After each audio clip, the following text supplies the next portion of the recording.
everybody? Today I want to reiterate the fact that the so-called black men are actually aboriginals.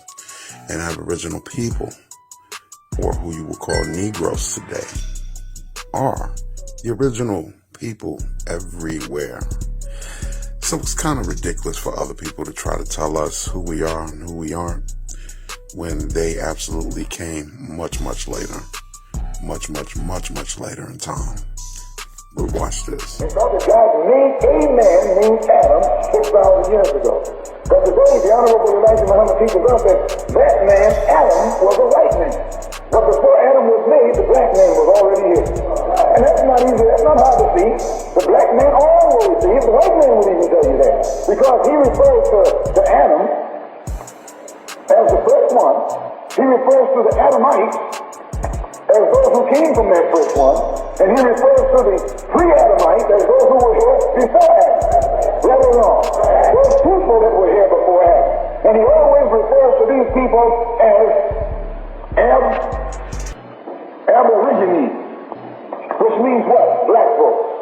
But you never find a white aborigine. Rather, aborigines are called natives, or they're always dark-skinned people. You and I are aborigines. But you don't have to be called an aborigine. You want to be called an American. Aborigine actually means from the beginning. It's two Latin words. Ab meaning from, origine meaning the beginning. And aborigine is only the term applied to those dark-skinned people who have been on this earth since the beginning of the universe. The Brazilian finds show that the New World was discovered tens of thousands of years earlier than previously believed. But who were these pioneers? A much earlier wave of Mongoloids, or another race altogether? Clues to the identity of the first Americans are emerging in rock shelters in the northeast and southeast of Brazil.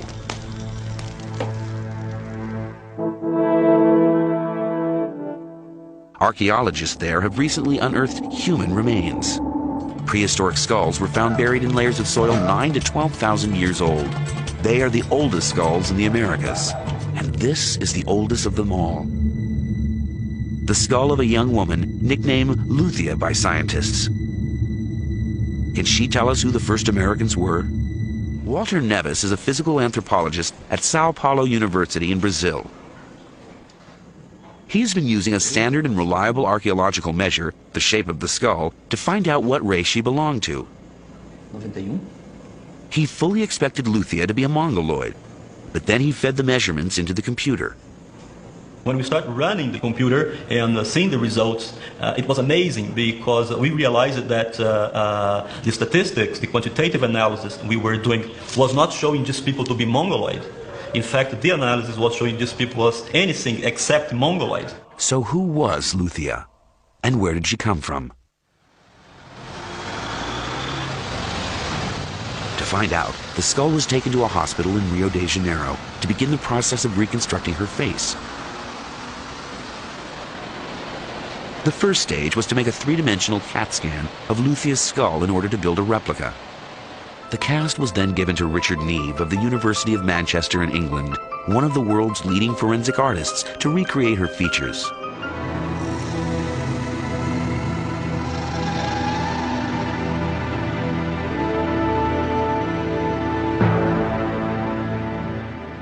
That to me is a Negroid face. That has all the features that you associate with a Negroid face. The proportions of the face, it doesn't say anything about it being a Mongoloid. Was this then the face of a first American? Her reconstruction is confirmed by measurements Walter Neves has taken of all his skulls. The first reaction was not to believe in it. But as the results, repeated so many times, and the result is exactly the same thing. They are very similar to nowadays Aborigines and Africans, and no similarity at all with Mongoloids in Asia. However, there is something that could settle this debate of where the Chinese come from once and for all. I'm meeting Professor Jin Li, one of China's leading geneticists. Recently, he led a project that set out to prove that the Chinese evolved independently from everyone else. from Homo erectus here in China. He singled out a male genetic marker which only appeared about 80,000 years ago in Africa. So any man who carries that marker must have recent African ancestors and can't be descended from the more ancient Asian Homo erectus. Jin took DNA from over 160 ethnic groups around East Asia. Over 12,000 samples. And so, what did you find? We did not see any, even one single individual that could be considered as the descendant of the Homo erectus in China. Rather, everybody was a descendant of our ancestors from Africa. The result couldn't have been any clearer. How did that make you feel? As a Chinese person? After I saw the evidences that we generate in my laboratory, I think we should all be happy with that, because after all, modern humans from different part of the world are not so different from each other, and we are very close relatives. Revealed for the first time, the oldest modern Briton. He lived 10,000 years ago, just when Britain was warming up after the last ice age. He was originally found in 1903 during a dig in Cheddar Gorge. Now, a replica lies in the spot where he was found. There have been attempts to reconstruct what he looked like before. Modern techniques in DNA analysis have given us new information about his features and his lifestyle. You know, I've been studying the Cheddar Man skeleton for more than 40 years, so it's incredible now to have the DNA data that really shows us what this guy looked like. You know, the hair, the eyes, the face, that combination of blue eyes and dark skin, really very striking, something we wouldn't have imagined. And to also get from the DNA, you know, details of his biology, the fact that he couldn't digest milk as an adult. That's something that came really with the advent of farming, and 10,000 years ago people in Britain didn't have that.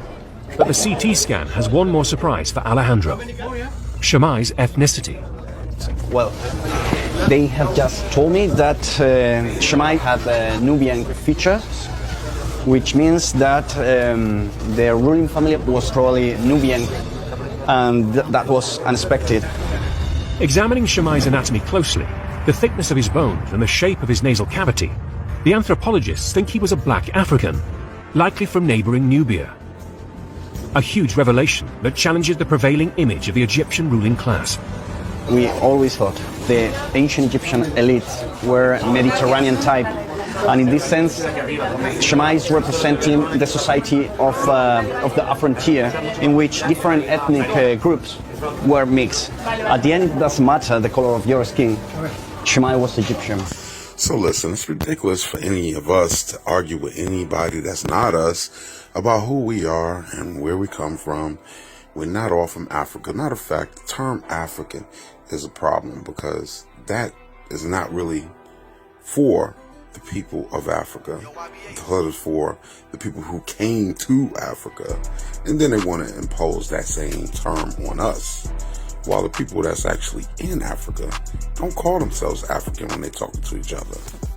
And the point of this entire post is just to make it clear that everywhere, Asia, Africa, America, all of the islands in the Pacific Ocean, everywhere on this planet, we are the original and the first and foremost people. Okay, period. It don't matter who else you want to claim. Europe, it don't matter where you are on the planet. We are the original people, and we don't have to be arguing with people about this. When young folks that don't know this kind of information try to speak on the other folks' behalf, it makes them look goofy, and we need to stop letting them do it. So let's educate them. For the young folks and everybody else that don't know that so-called Negroes are the first people everywhere, are the original culture everywhere, don't confuse yourself. Don't disrespect us. Don't think we are one complexion. We are many complexions. Don't think that we're designated to one place. We are everywhere. We're the first people everywhere. So we don't have to argue with people who aren't us about who we are. Okay?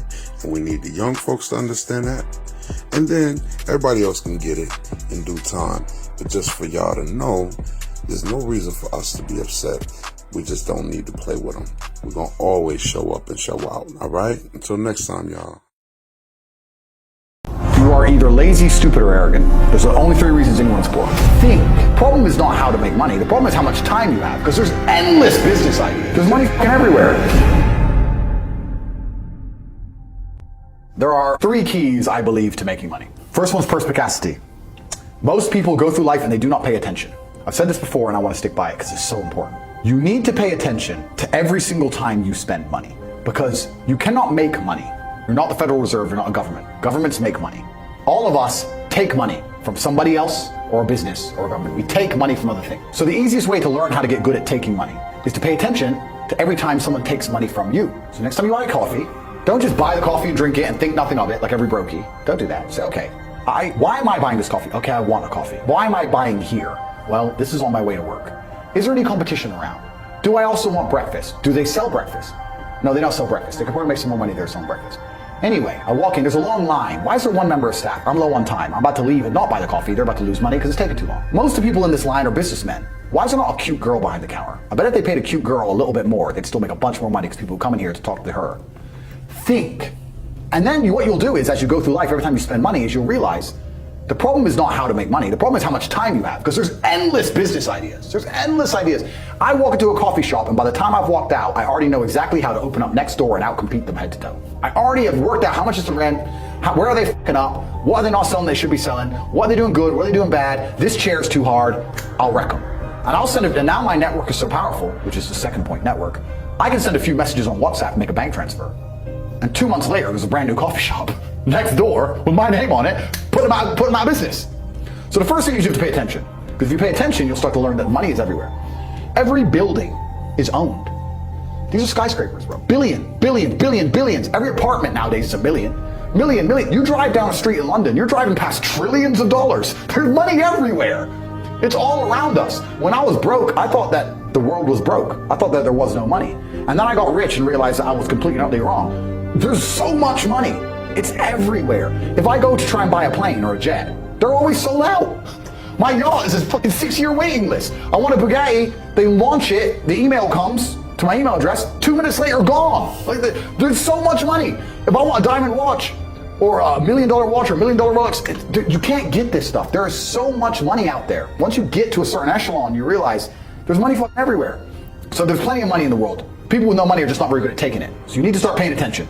It's the first thing. Second thing is network. It's hard to make money if you don't know anybody who has money. If you sit in a room full of ice cream experts and all they talk about is ice cream, how to make ice cream, the different flavors, how to store it, how to move it, how to sell it, even by accident, if you hang around with these people long enough, when someone asks you a question about ice cream, guess what you're gonna know the answer. You're gonna say, you know what?